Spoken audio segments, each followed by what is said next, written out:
Welcome back to Ratchet Builds. Today, my goal is to build a RC car out of all my extra parts that I have laying around. So, I wound up buying a large box of just RC car parts. And I have been buying several little cars that you see in the background for testing and for the video, of course. And I started looking through all my parts and organizing them, and I realized I had a lot of parts for specifically the redcat Lightning drift car. So the redcat Lightning, I do not have a drift car yet, and I really want one. But I kind of set a goal for myself. Out of all the parts out of the box, I wanted to only spend like $60 building this.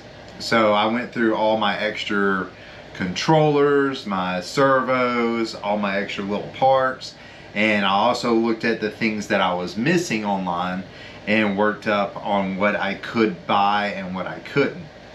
So after I bought the few last little accessories that I needed, like the axles, and I had to buy one pair of shocks, and the gearing, I had to buy gearing. I think that pretty much ate up my budget.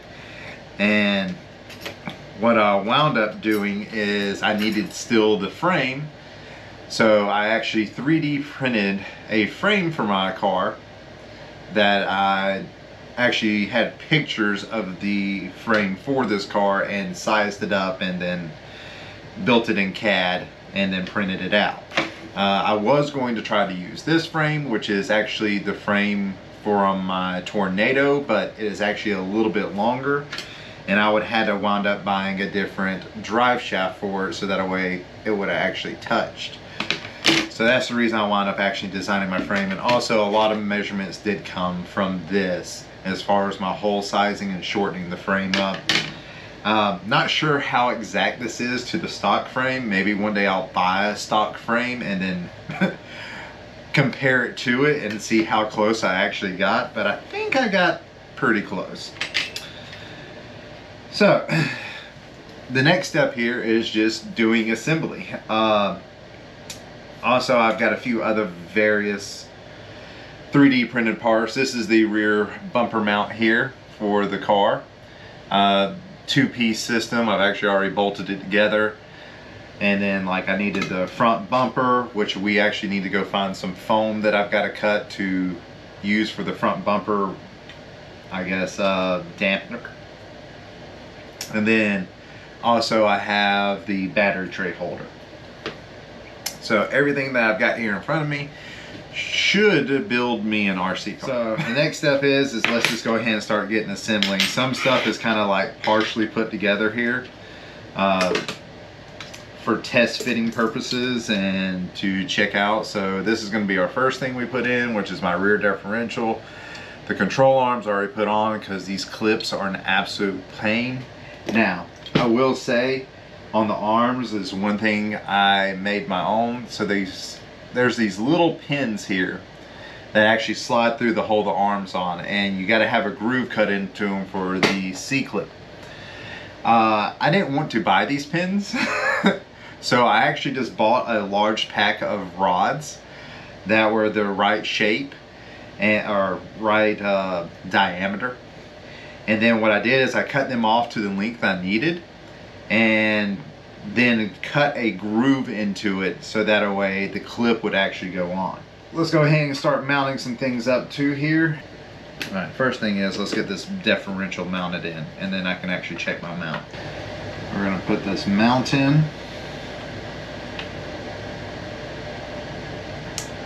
Which I already misaligned.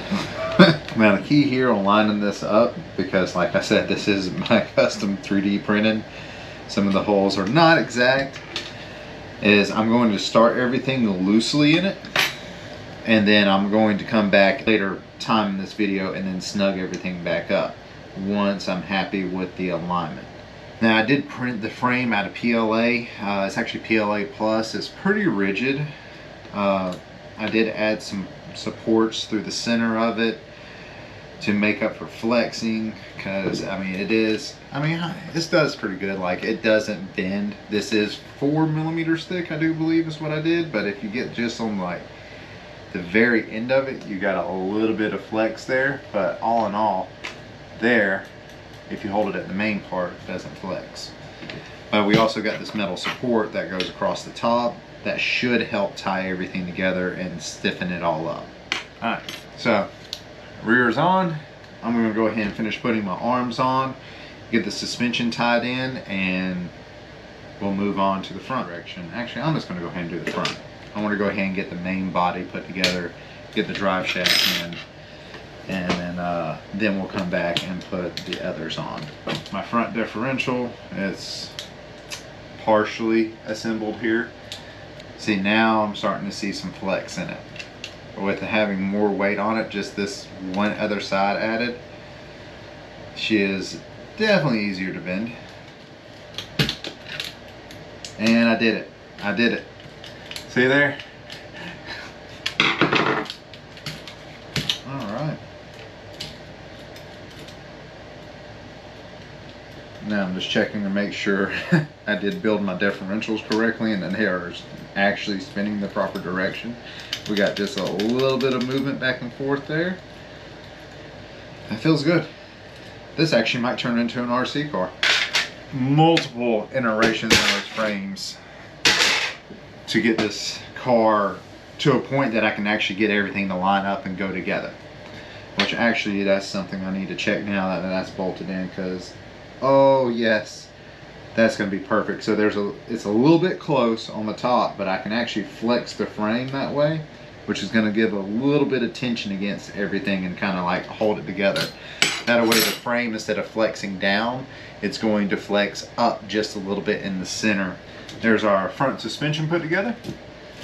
By the way, I haven't fully assembled this car yet. I have done like test fits, like I said, for some stuff, but I haven't fully put it together until now. So here's my custom bracket here. I want to show on the top camera.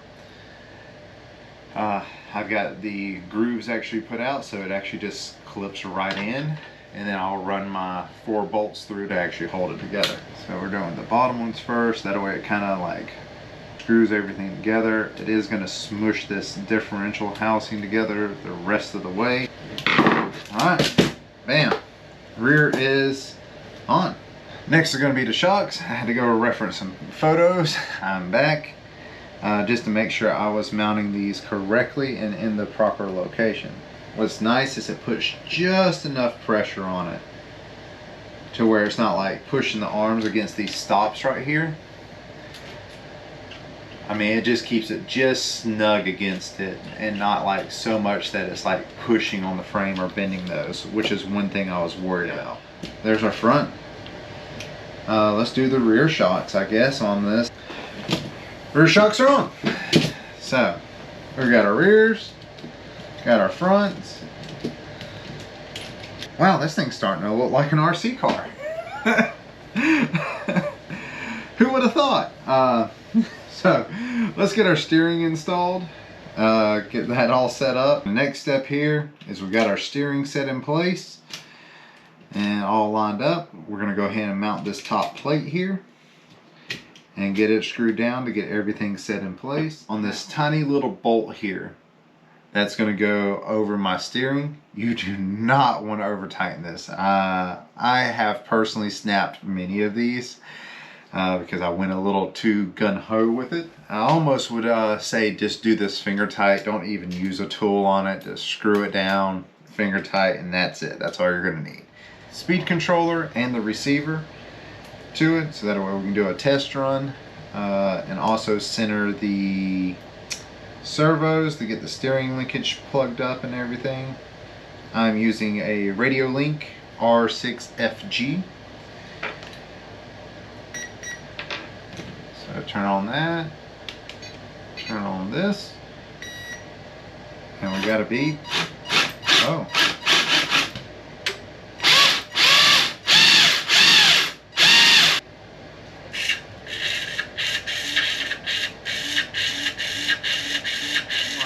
I've actually got my servo in upside down. Alright, So it helps if you install your servo the proper direction the first time. Everything works, steering works, gearing works. Time to get some final things mounted. Get the tires put on, dial in our angles so that we're not cambered, not towed too much or anything like that. And then install battery box, set up our controller for this RC car, which I'll probably do off camera, and she's ready for a test drive. RC car is together. We got a front bumper on. My poorly cut crash bumper here is put onto the car. Let's get this body lined up on it and let's go take it for a test drive. And RC car is ready to play.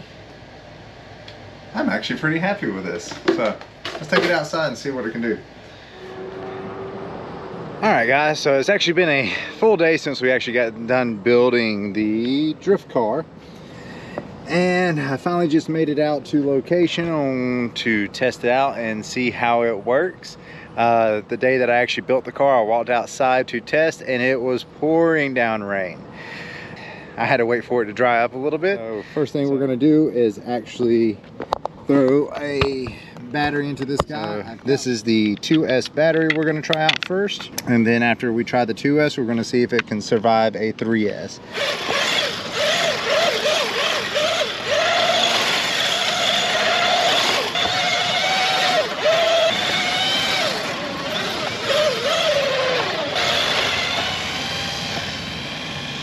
Not exactly fast. Let's see what this thing can do on 3S.